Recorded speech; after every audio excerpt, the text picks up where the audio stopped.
40장에 보면 1절부터 11절까지가 하나의 약속이죠. 당신의 백성들을 다시 찾아오셔서 위로하고 격려해 주시느라는 약속이 나옵니다. 그러니까 이제 이스라엘 사람들, 이게 우리가 읽을 때의 역사적 배경이 뭐라고 읽어야 되는 거죠? 바빌론 포로. 지금 포로 생활을 하고 있는 거예요. 포로로 있으면서 얼마나 외롭고 얼마나 고통스럽고 그리고 수치를 당하며 살고 있겠습니까?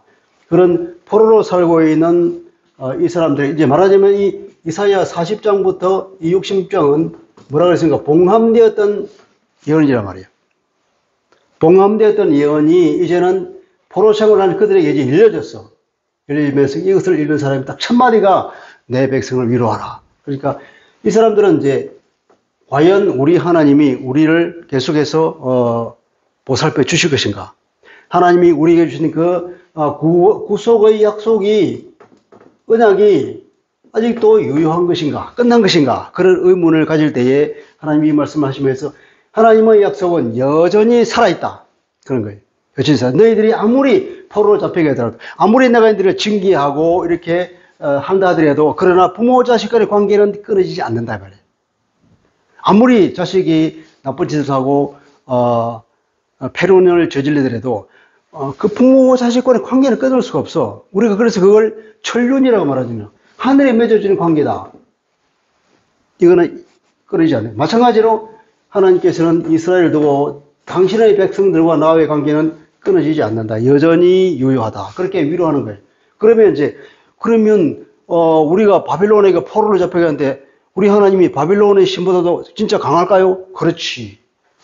12절부터는 하나님의 주권, 전능하신 하나님을 얘기하면서 이러한 하나님이니까 너희는 약속은 걱정하지 말아라. 믿을 수 있다. 그리고 이제 41장에 와서 그렇게 말하는 거죠. 41장 1절부터 7절도 마찬가지로 하나님의 주권을 선언하잖아요. 동방에서부터 어떤 사람을 일으켜가지고 정복죄를 씌우고 계시다. 그런데 이방들은 뭐냐면은, 우상숭배자들은 오히려 두려워하면서도 우상이 의지하는 것. 하나님의 주권과 이방 사람들의 우상숭배. 이 두 개 반응을 나타내면서 뭐냐면, 하나님께서 주권을 선언하시고, 하나님께서 모든 권능을 가질 것만 이방 사람들은 우상에 의지한다. 그런 내용을 하고, 이제 8절부터 20절까지가, 흔히 이게 이제, 이스라엘에 대한 어떤 저거를 그러죠.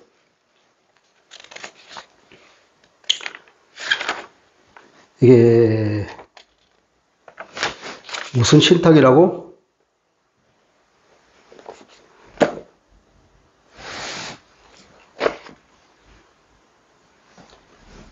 구원신탁이라고 이렇게 말하죠.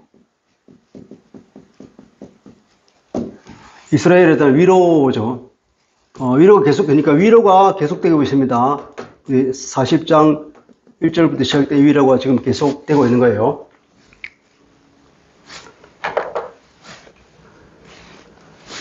그러면 이제 이게 8절부터 16절까지는 무슨 말일까요? 우선, 두려워하지 말라 그러죠. 두려워하지 말라고 이제 여러 번 강조하잖아요. 두려워하지 말라, 낙심하지 말아라, 내가 너를 버리지 않겠다. 그리고 창조의 능력을 또다시 강조하면서 20절까지가 하나님의 위로가 계속되고 있습니다. 우선 13절까지 보면 주님께서는 계속 다정하게 부릅니다. 나의 종 너 이스라엘아, 내가 택한 야곱, 나의 종 내가 택한 나의 벗 아브라함. 그러면서 이 언약 관계가, 우리 언약 관계라고 하죠. 언약 백성 이래를 말하죠. 구약에서 늘 이제 이 언약이라는 말을 많이 씁니다. 영어로는 우리가 이제 카비넌트라고 하죠. 사실은 이건 이제, 계약인 거, 계약.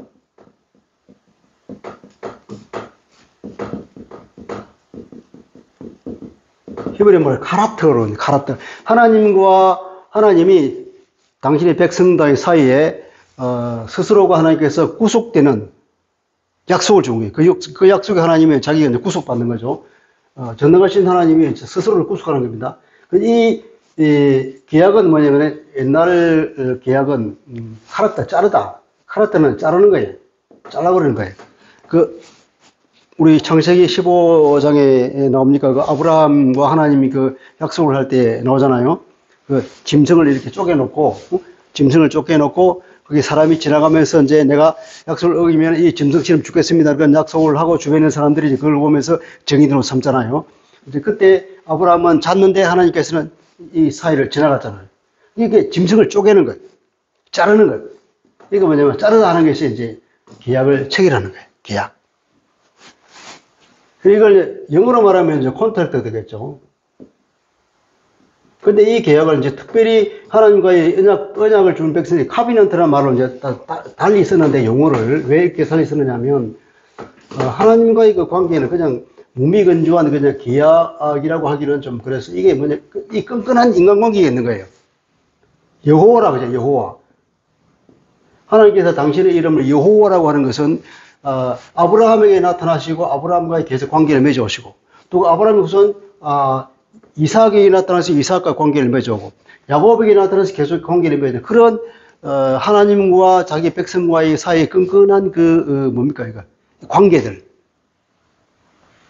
무미건조한 관계가 아니라 인간관계가 아니라 인간미가 있는 그런 관계라고 해서 이걸 이제 그냥 카비넌트라는 말을 이렇게 씁니다. 그래서 그걸 언약이라 이렇게 우리 이제 번역을 해서 쓰죠. 그래서 구약에 나오는 그 카비넌트를 언약이라고 쓰고 그런 의미가 들어있다는 겁니다. 그냥 단순히 계약이 아니라 하나님께서 그런 관계를 맺어오고 있는 당신의 백성들에게 이제 포로로 잡혀간 그 징계 상황 가운데 다시 나타나서 이제 그들을 위로하면서 구원해 주겠다는 얘기를 하면서 오늘 또 41장 8절부터는 계속 이 말을 이어가고 있습니다.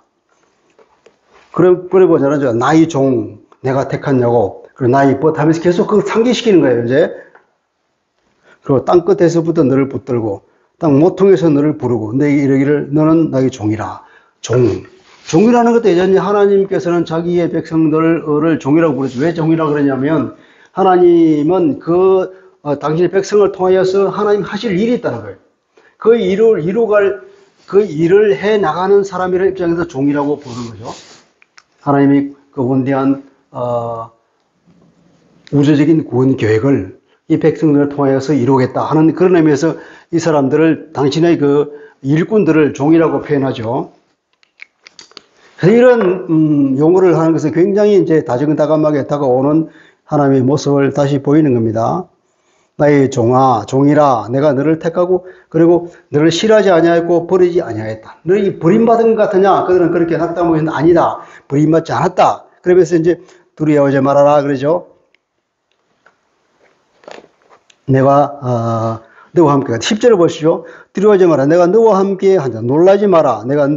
나는 네 하나님이 됨이라. 내가 너를 굳세게 하리라. 너를 도와주리라. 너를 붙들리라. 5번 반복하잖아요. 너와 함께 한다.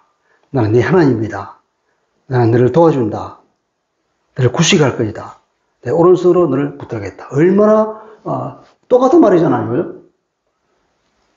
반복을 하면서 절대 의심할 필요가 없다는 것을 강조하고 있죠. 그리고 보라 내게 노하던 자들이 수치와 욕을 당하는 이제는 그 대적들에게 하는 말이죠. 이스라엘의 대적은 그러니까 현재는 바벨론이잖아요. 바벨론 이스라엘을 완전히 쳐부수고 하나님의 성전까지도 다 무너뜨리고 포로로 데려간 이 바벨론한테 아무런 대적도 안 이제는 뭐냐면 하나님께서는 그 바벨론 무서울 게 없어. 겁내지 마라 이렇게 말하는 거예요. 너에게 노하던 자들이 수치와 욕을 당할 것이요 너와 다투는 자들이 아무것도 아닌 것 같이 될 것이 되고 멸망할 것이다. 그리고 네가 찾아도 너와 싸우던 자들을 만나지 못할 것이고 너를 치는 자들은 아무것도 아닌 것 같고 허무한 것이 되리니 왜냐? 여호와 하나님 전능하신 하나님이 너 하나님이 내 오른손을 붙들고 너희 이르기를 두려워하지 말아라 내가 너를 도우리라 하기 때문이다. 그렇게 말하고 있죠. 하나님이 너를 도와주시고 하나님이 너와 함께 있기 때문에 너는 두려워할 필요가 없고 너를 공격하던 대적들은 이제 완전 흔적없이 사라질 거다. 차이도 없을 정도로 그렇게 하나님이 약속하고 있습니다.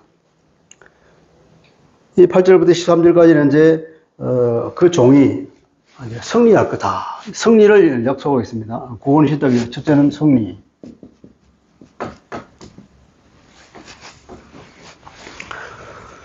이제 14절부터 16절까지가 또 하는 단락이 되겠죠.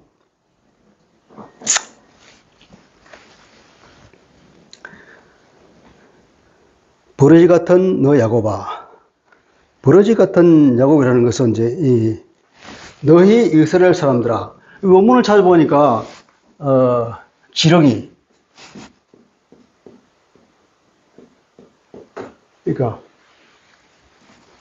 야곱의 지렁이죠. 야곱의 지렁이. 그 다음에 또 작은 사람의 이스라엘.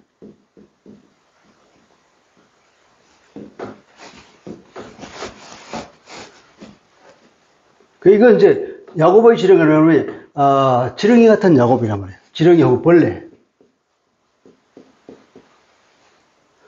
작은 사람 이스라엘, 이건 이제 말하자면 뭐랄까 무지랭이 이스라엘 사람.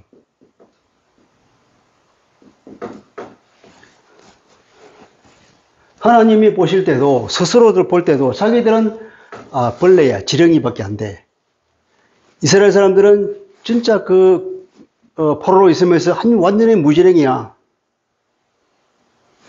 이거 스스로가 그렇게 생각해요. 굉장히 떨어질 대로 떨어진 자존감. 아주 낮은 자존심. 이렇게 떨어질 대로 떨어진 이 자존감이 낮은 사람들에게 하나님께서는 그렇게 말하죠. 예. 버러지 같은 나 야곱아. 야곱이 스스로를 버러지 같다고 생각하는 것. 너희 무지랭이 같은 이스라엘 사람들아. 스스로가 무지랭이라고 생각하는 그들. 그런데도 그들에게 뭐라 합니까? 두려워하지 말아라. 나 여호와가 말하오니 내가 너를 도울 것이라. 너희 구속자는 이스라엘을 거룩하니라. 이스라엘의 거룩한 일. 이스라엘의 거룩한 일. 특별히 이제 이사야서에서는 이사야가 하나님을 표현할 때 이스라엘의 거룩한 일이라고 표현을 많이 해요. 우리가 이사야를 틈 열면 이사야가 그 하늘 보좌에 계신 하나님을 봤잖아요. 그럼 나는 죽었구나 그렇게 했다고 해요. 그 거룩하신 하나님을 본 거예요. 그래서 하나님을 표현할 때는 이스라엘의 거룩하시니 이렇게 표현을 많이 하죠. 또 여기서는 뭐라 그럽니까? 구속자라 그러잖아요. 구속자.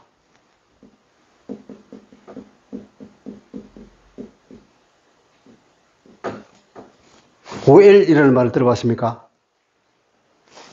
구약에서 기업 물을 자.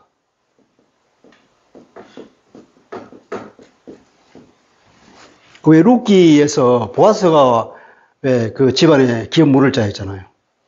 그래서 보아스가 룻을 취해가지고 자식을 낳아서 그게 다윗의 조상이 됐잖아요. 그리고 한 집안에서 너무 가난하거나 이렇게 해서 재산을 팔아버리고 어렵게 되면 그 가까운 친척이 그 재산을 사서 그 어려운 사람을 돌려줄 수 있는 제도가 있어요. 그러니까 사서 돌려준다는 것은 이제 기업을 물으잖아요. 팔았는데 다시 되돌리는 거예요. 이거. 매매를 취소하고 그걸 기업을 물어주는 거야. 다시 물어주는 건데 물려주는 계약을 물리는 건데 그러려면은 돈을 줘야 되잖아요. 그 구속자는 이를 표현하는 것은 구속하기 위해서는 대가가 있는 거예요. 하나님께서는 기꺼이 대가를 치르고라도 이스라엘 백성을 원래 위치로 올려놓겠다는 표현을 드디어 이사야서에서 처음으로 하나님께서 구속자라는 표현을 썼습니다. 구속자. 포로에서 돈 주고 빼내주겠다는 것. 어떤 희생을 치더라도 다시 구원해주겠다는 구속자라는 표현을 씁니다. 너의 구속자. 기업 물을 자로.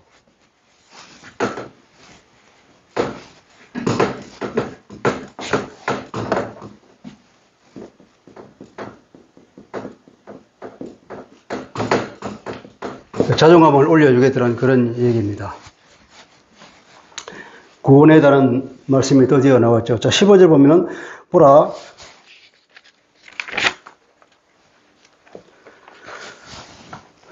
내가 너를 이가 날카로운 새 타작기로 삼으리니 네가 산들을 쳐서 부스러기로 만들 것이고 작은 산들을 기같이 만들 것이라.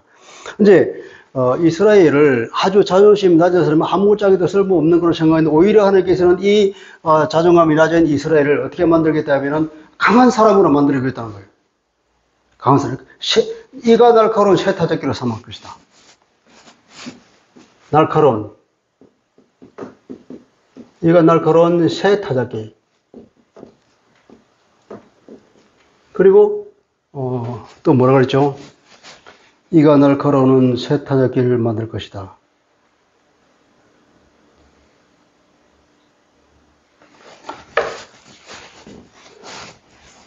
이빨.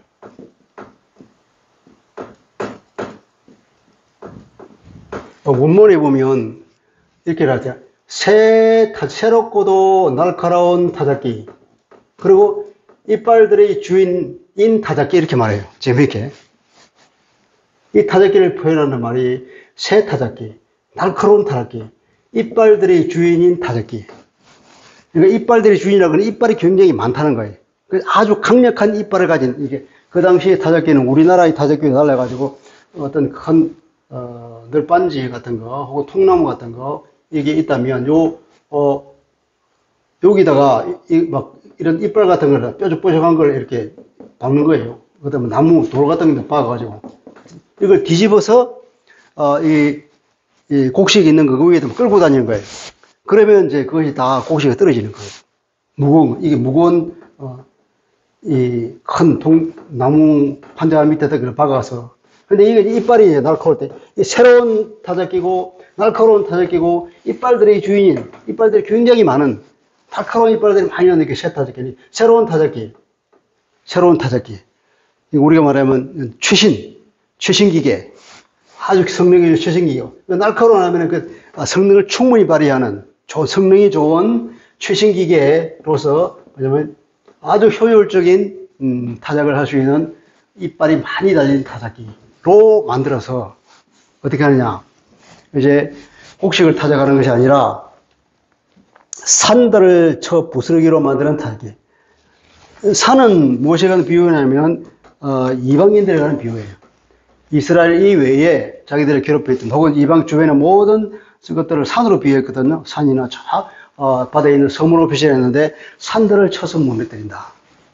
그러니까 자기들을 괴롭혔던 바벨론을 비롯한 모든 강대국들을 열강들을 다 쳐 부술 수 있는 나라로 만들겠다. 작은 산들을 개같이 만들리라. 네가 그들을 까부른 적 이제 키로 이제 바뀌죠. 그들을 날리겠고 겨울이 바람에 그들을 흩어버릴 것이면 너는 여호와로 말미암아 즐거워하겠고 이스라엘을 거룩한 이로 말미암아 자랑하리라. 이제 그러면 이게 누구 때문에 그러냐면 자기가 능력이 있어 그런 게 아니라 하나님 때문에. 하나님께서 그렇게 만들어줍니다. 그렇게 어떻게 합니까? 이제 자랑이죠. 자랑. 하나님은 그 승리 가운데 기분이 좋아지고 이제는 자랑. 오히려 자존감이 떨어져서 완전히 자기가 버려지겠다고 생각하는데 이제 뭐라고? 이제 자랑. 완전히 자존심을 업시켜주는 하나님께서. 승리를 보장해주겠다. 내 자존심을 올려주겠다. 낙심하지 말아라.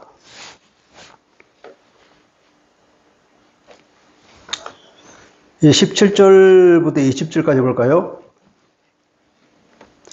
이 절망적인 상황을 말하고 있습니다. 가련하고도 가난한 자가 보통 구약에서 가련하고 가난하다 그러면 두 개 한 쌍으로 표현하면서 불쌍한 사람들을 말할 때 이렇게 일반적으로 말하죠. 가련하고 가난한 자가 물을 구하되 물이 없어서 갈증으로 그들의 혀가 마를 때에 아주 극심한 고통 가운데 아주 절박한 상황 가운데 떨어지는 것을 가정하죠.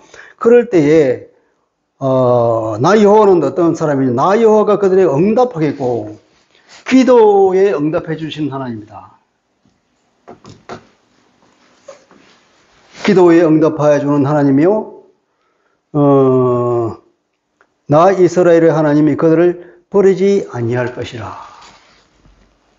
굉장히 공경에 처해 있는 사람에게 공경에 처해 있는 사람을 하나님께서 돌보신다. 사정을 필요를 채워주시고 그러니까 내가 헐벗은 산에서 강을 내며 골짜기 가운데 샘이 나게 하고 광야가 못이 되게 하며 마른 땅에 샘 근원이 되고. 자, 물이죠, 그죠? 강과 샘과 못과 샘 근원. 18절에 보니까 이제 물. 이게 이제 넘치는 은혜죠. 그래서 이렇게 넘치는 은혜로 다가와 주시는 하나님. 곳곳에 물을 내주겠다. 그 광야에 물을 내니까 이제 풍요하게 되겠죠. 땅이 변하여서. 또 19절은 내가 광야에 백향목, 시띠나무, 화석류, 덜감람나무, 사막의 잣나무와 소나무와 황량목을 함께 두리니 7개의 나무 이름이 나왔죠. 예, 완전수를 표시하면서 모든 나무들을, 여기 유실서보다는 거의가 그늘을 만들어주는 광야, 물, 그늘. 이건 출애굽을 상기시키는 단어들이잖아요. 출애굽. 다시 한번 출애굽을 시켰어. 너희들에게 풍요를 보장해 주겠다. 자연 확률. 자연을 변화시켜서 풍요를 주겠다. 약속이죠. 넘치는 은혜, 풍요. 자연과도 변화시켜. 이건 뭐 창조주로서의 하나님만이 할 수 있는 거죠. 이 물과 그늘은 이건 창조주 하나님. 창조주만이 할 수 있는 승리와 자존감과 넘치는 은혜, 창조주로서의 능력을 발휘하여서 그들을 다시금 고엘, 구속해 주겠다는 하나님의 약속이 아주 구구절절하게 나와 있죠.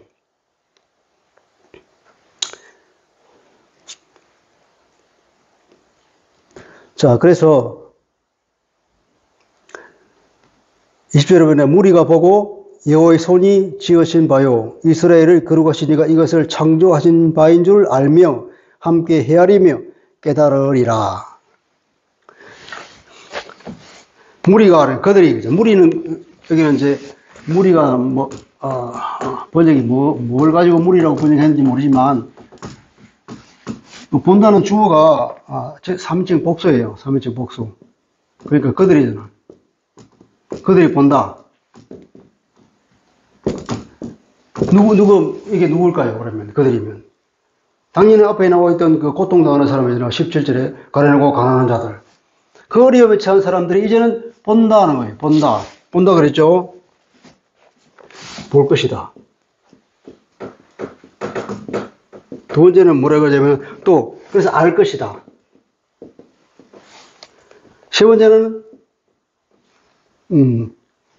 생각할 것이다. 생각한다는 것은 그것을 마음에 둔다는 거예요. 마음에 두면 깊이 숙고하는 거예요. 생각해 보는 거예요. 그리고 네 번째로는 바라볼 것이다. 다른 말로 하면 깨닫는다.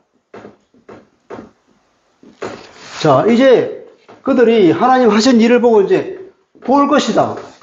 보면 알죠. 무슨 일이 일어났는지. 근데 이 일이, 그걸 곰곰이 생각해 봐. 이거 보면은 뭐냐면은, 하나님께서 우리에게 이렇게 은혜를 베풀어 주신 것이구나. 그 의미를 깨닫는 거예요, 이제는. 그래서 이렇게 점차적으로 이렇게 동사 4개를 넣어서 점층법을 사용해서 그들이 알 것이다. 하나님이 하신 일이라는 것을. 하나님의 은혜가 얼마나 큰 것이냐를 함께 알 것이라는 게 이건, 그것을 창조하신 바인 줄 알며 함께 헤아리며 깨달으리라. 헤아리는데 깨달으리라 그랬죠. 함께 하는 것은 함께라기보다는 즉시. 이게 이제 두 가지 뜻이에요. 이 단어가 함께라는 번역될 때도 있고 즉시라고 번역될 때도 있는데 여기서는 함께라기보다는 즉시라고 해요. 보기만 하면 생각하면 바로 깨달을 수 있다. 즉시로. 그죠? 이게 이제 8절부터 20절까지가 구원신학이라고 이렇게 말하죠. 얼마나 위로를 확실하게 똑바로 해줍니다. 이 말을 듣고도 낙심하면은 그런 사람도 아니지. 오늘 낙심한 사람이 있습니까? 하나님 우리에게 이렇게 이스라엘 사람들이 당신의 백성들에게 이제는 우리가 그리스도 안에서 하나님의 백성이 된 우리인데 하나님의 이런 약속이 얼마나 창조주이신 그분이 두 번, 세 번, 이중, 삼중으로, 사중으로 이렇게 말하고 저렇게 말하고 약속을 얼마나 완벽하게 하시느냐. 삼중, 사중으로, 체계적으로, 그리고 입체적으로 하는 걸 보면 그런 말을 들으면 얼마나 힘이 납니까? 우리를 격려하고 위로하는 힘을 주신 하나님을 생각합니다. 찬양합니다.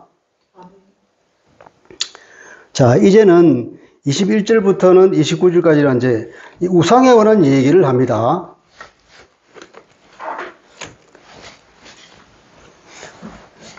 우상이 얼마나 능력이 없는지, 하나님은 얼마나 전능하신지 이제 그걸 말해요. 그러면 우상과 이제 41장 21절부터 29절 우상과 하나님을 이제 대조해서 이제 얘기하고 있는 건데, 근데 이게 과연 어떤 의미로 이 패시지가 들어있는지 이건 이제 다양한 생각이 있을 수 있습니다. 자, 21절 읽어볼게요. 나 여호와가 말하노니 너희 우상들은 소송하라. 야곱의 왕이 말하노니 너희는 확실한 증거를 보이라. 소송이라만 나오잖아요. 소송. 그러니까 법정이 이제 마치 법정에서 서로 어떤 것을 다투듯이 이 법정이 하나님이 스스로 이제 하나님의 법정인 하나님의 재판관이시면서 이 법정으로 나와봐라. 법정에 나와서 우리 한번 얘기해보자. 우상이라고 하는 것이 과연 능력이 있는지 영험이 있는지 어서 한번 얘기해봐. 나 증거를 대봐. 이렇게 얘기하는 거예요. 우상에 대해서 하는 게 이제 도전적으로 이렇게 얘기하는 겁니다. 어떻게 보면은 하나님께 이렇게 지극히 스스로 낮아지셔서 우상들에게 얘기하는지도 모르겠어요.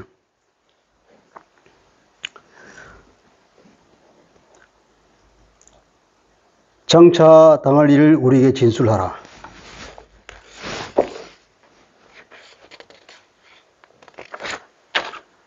장차 당할 일.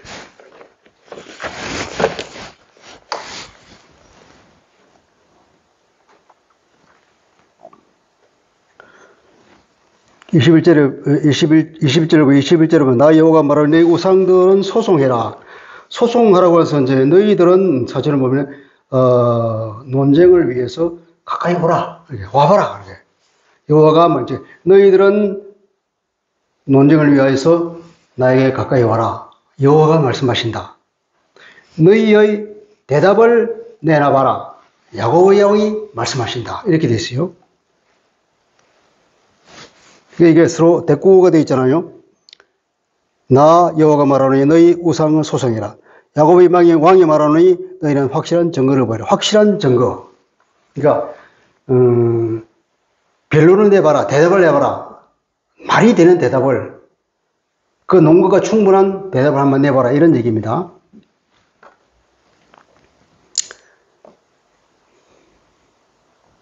(22절) 장차 당할 일 우리에게 진술하라. 또 이전 일이 어떠한 것도 알게 하라. 우리가 마음에 두고 그 결말을 알아버리라. 혹 앞으로 올 일을 듣게 하라. 장차 당할 일을 우리에게 진술하라. 이건 원래 이런 말입니다. 이제 가져오라. 제공하라.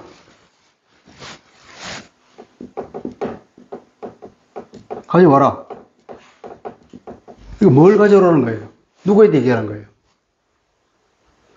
이제 우상숭배자인데, 우상숭배자한테 얘기하기를, 너희들은 가져와라. 그러니까, 목적어가 빠져 있어요. 목적은 뭐냐면, 우상이죠. 우상을 데려와서, 너희들은 우리에게 우상을 데려와라. 우리에게 우상을 데려와서, 예정일을 말해보라는 거예요.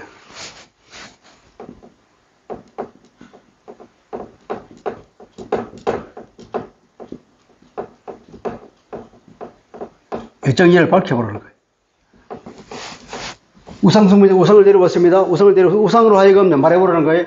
옛날에 일어난 일을 말해보라. 우리는 장차 당할 일을 우리에게 말하는 거예요. 장차 당할 일이 아니라 예정일, 과거 일입니다. 이건 역사를 말하는 거죠. 역사. 역사 가운데에 하나님이 개입하시고 역사를 만들어 나가셨는데, 우상 네가 만약에 과거의 일이, 그 과거의 일의 의미를 네가 아느냐? 과거의 역사를 네가 안다면 한번 해석해봐. 그게 무슨 말인지. 일정 일이 일어났는데 그게 무슨 일인지 해석할 수 있어. 해석해보라는 거지. 하나님만 아시잖아요. 하나님이 스스로 개입하셔서 어떤 일을 이루었으니까. 그럼 그 의미를 알잖아요. 그 의미조차도 우상은 모르는 거예요. 하나님이 하신 일을. 예적 일을 말해보라 그래봐라. 예적 일을 우리에게 밝혀보라는 거죠. 이전에 일어난 일을 우리에게 빛 가운데 가져와서 알 수 있도록 설명해봐라 하는 거예요. 그리고 예적 일, 이전 일 말입니다. 그러면 우리가 마음에 두고 그 결말을, 그 결과를, 그 얘기를 알면, 그러면 그 결과, 그러면 과거에 일어난 일이 우리에게 설명해주고, 그럼 이게 이런 의미니까 앞으로 이런 일이 일어났구나, 그리고 그 결과를 우리 알게 될 거란 말이에요. 예컨대 미국의 트럼프가 대통령이 됐어.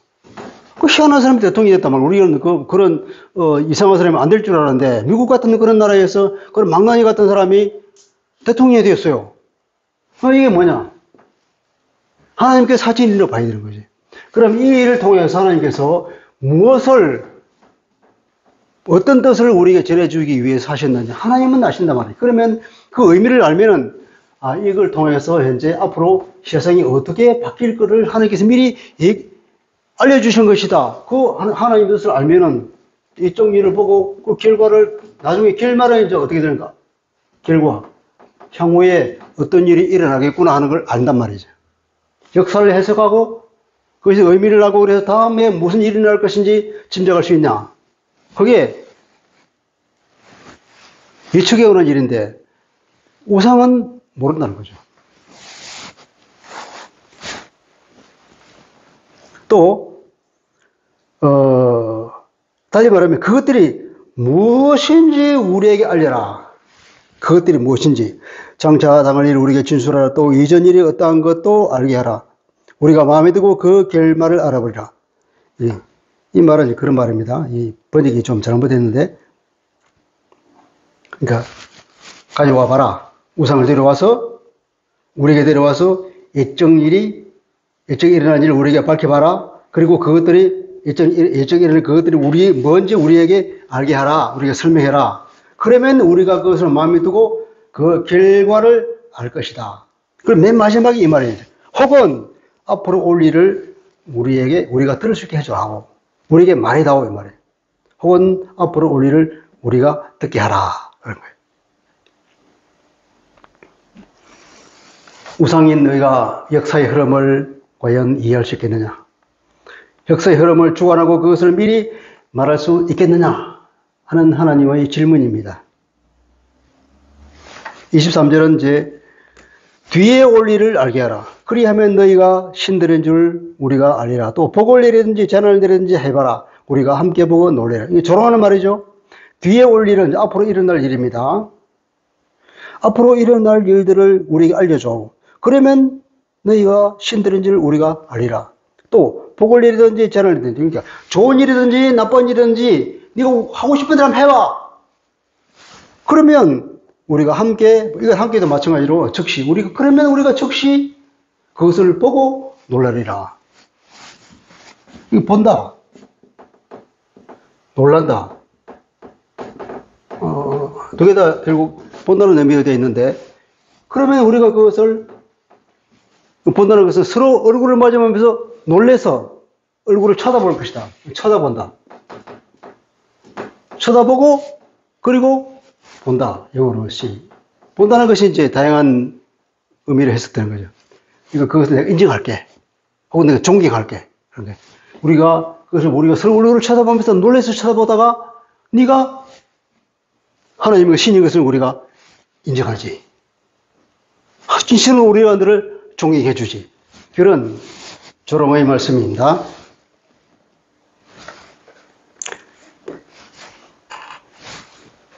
24절.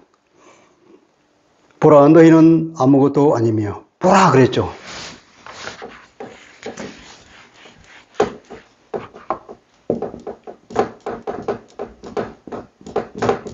24절에 보라. 이 결론입니다. 너희는 아무것도 아니며 너희 일은 허망하며 너희를 택한 자는 가정하니라. 이게 너희를 하면 우상들을 택한 자들은 가정하다. 하나님께 가정하다고 할 때는 구약에 보면 우상에 관계된 일을 하는 사람, 우상을 가정하다고 표현하잖아요. 굉장히 싫다 이 말이에요. 그래서 아주 싫어하시는 거죠. 혐오하는 것. 25절 내가 한 사람을 일으켜 북방에서 오게 하며, 이건 41장에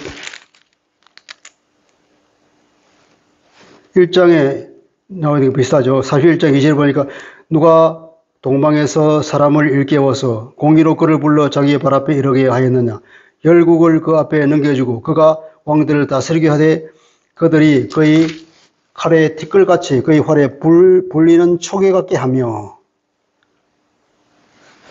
역사적으로는 이제 그것이 우리가 고레스라고 하는 걸 알죠.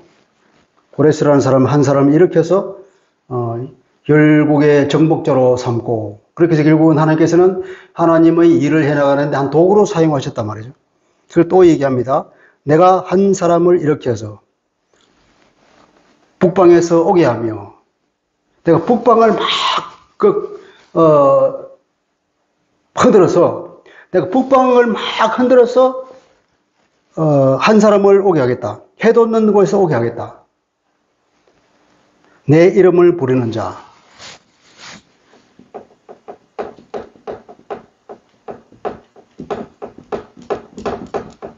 내 이름을 부르는 자라고 표현을 했는데, 원문은 내 이름으로, 영어로 보면 on the name, 혹은 by the name. 내 이름 안에서 불리어지는 사람, 혹은 내 이름에 의해서 불리어지는 사람. 그러니까 하나님이 하나님의 일을 위해서 불러온 그 사람을 얘기하는 거예요. 그러니까 내 이름을 부르라는 거예요. 마치 그 사람이 하나님을 믿는 사람인 것처럼 표현하는데, 이렇게 표현은 잘못된 거고, 내 이름으로 부리는 사람. 하나님께서 스스로 그를 불러서 하나님의 일을 시킨 그 사람을 얘기하는 거예요. 하나님은 일종의 종이요 심부름꾼이 되겠죠. 그를 해돋는 곳에서 오게 했다. 그가 이르러 고관들을 석회같이 토기쟁이가 진흙을 밟음같이 하리니 누가 처음부터 이 일을 알게 하여 우리가 알았느냐. 누가 이전부터 알게 하여 우리가 옳다고 말하게 하였느냐. 우리가 옳다?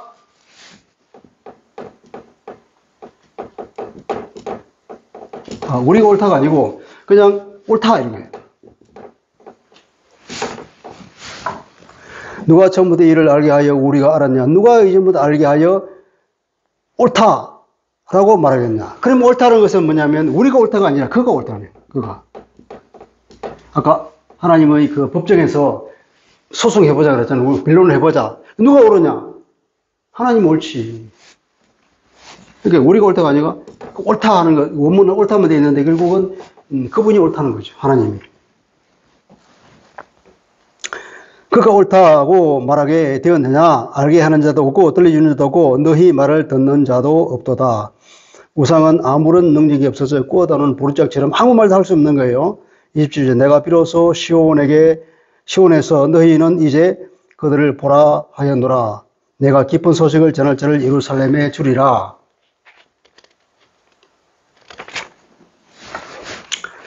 어, 27절 말도 이제 보면 비로소 하는 얘기가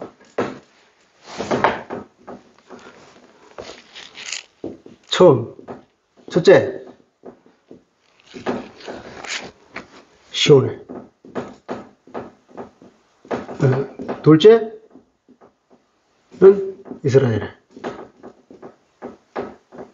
예루살렘이죠.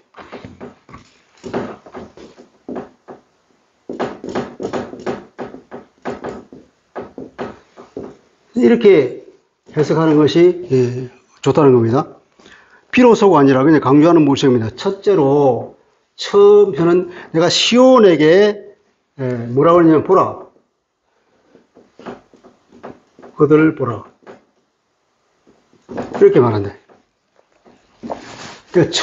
먼저는 내가 시원하게 말한다. 보라! 그들을 보라. 이렇게 말했고, 그 다음에는 예루살렘에 말하는데, 예루살렘이 뭐라 그러냐면, 내가 예루살렘에 기쁜 소식을 전한 사람을 줄 것이다.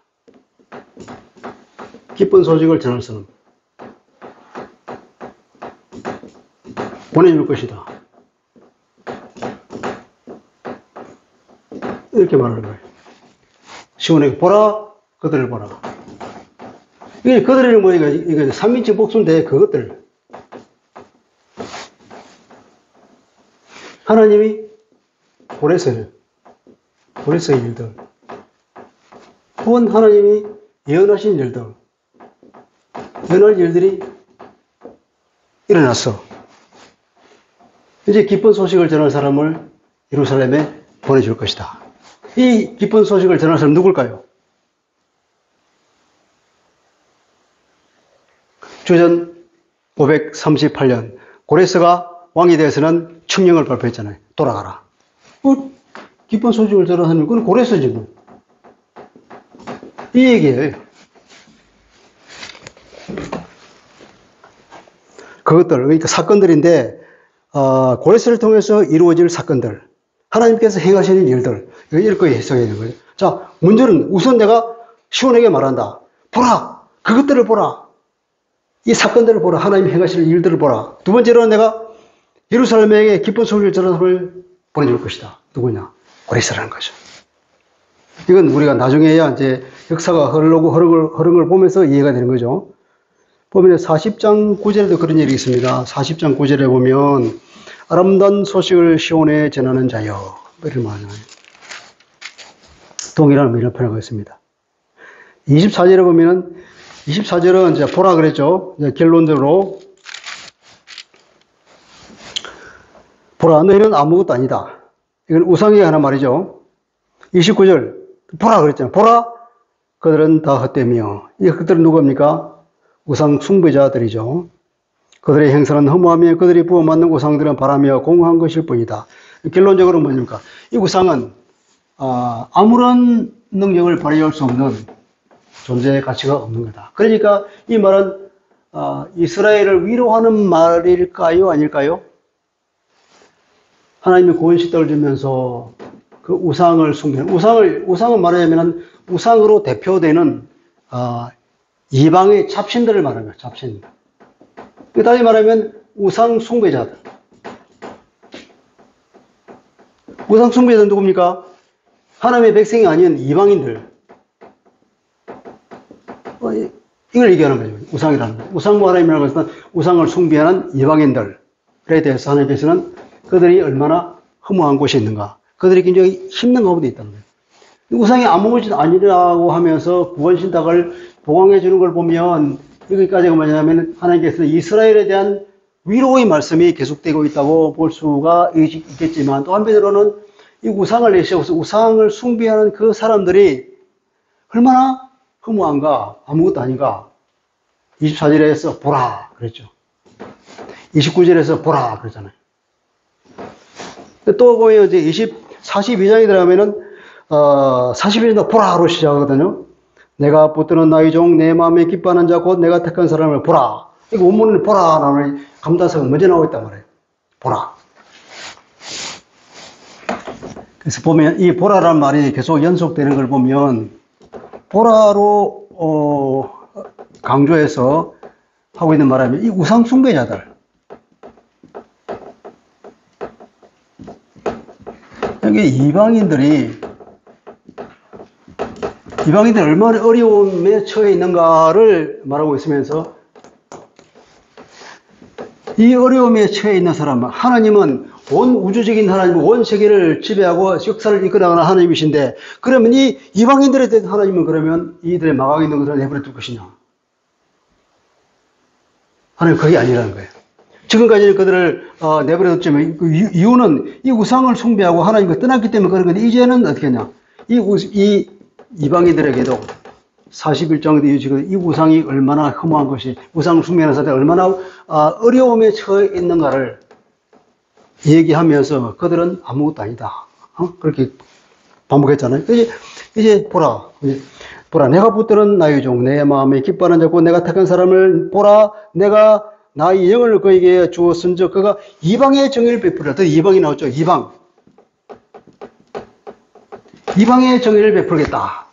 자, 그러면 이제 이 말이 41장 21절부터 이 이후와 29절까지가 어떤 사람은 이게 유다를 위로하는 말의 연장으로 볼 수도 있지만, 만약에 이렇게 이방이라는 말을 강조한다 보면 이제 이방에 대한 위로를 주는 하나님의 말씀이라고 볼 수 있다. 그러니까 41장 21절부터 42장 17절까지는 이방에 대한 하나님의 위로를 보는 거예요.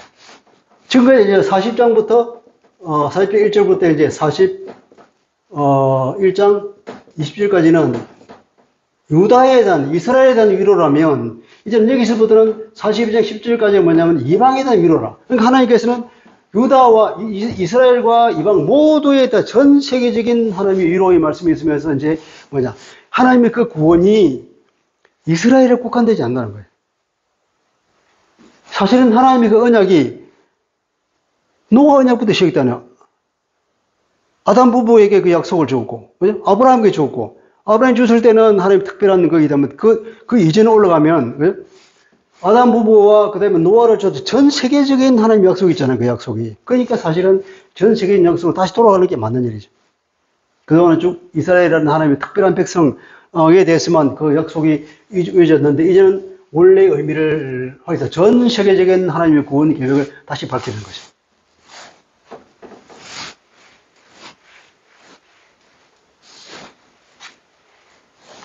이 위로의 말씀이 42장 17절까지 계속될 것입니다. 42장 17절까지 하려고 그랬는데 여기서 마쳐야 되겠습니다. 기도하겠습니다. 그러신 아버지, 하나님이 이스라엘을 위로하시기를 그렇게 체계적으로 그리고 입체적으로 위로하시는 걸 보게 됩니다.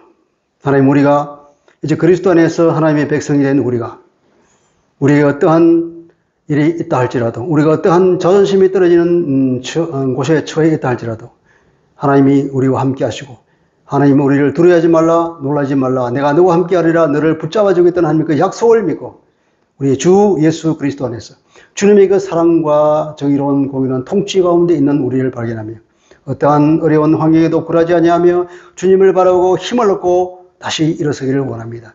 주님은 정말 그러신 분이고 또 온 세계를 구원하시는 하나님을 보게 됩니다.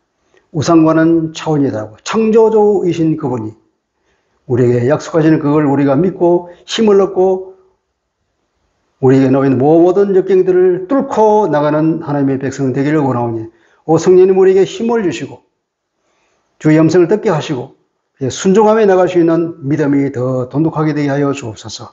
예수 그리스도 이름으로 기도합니다. 아멘.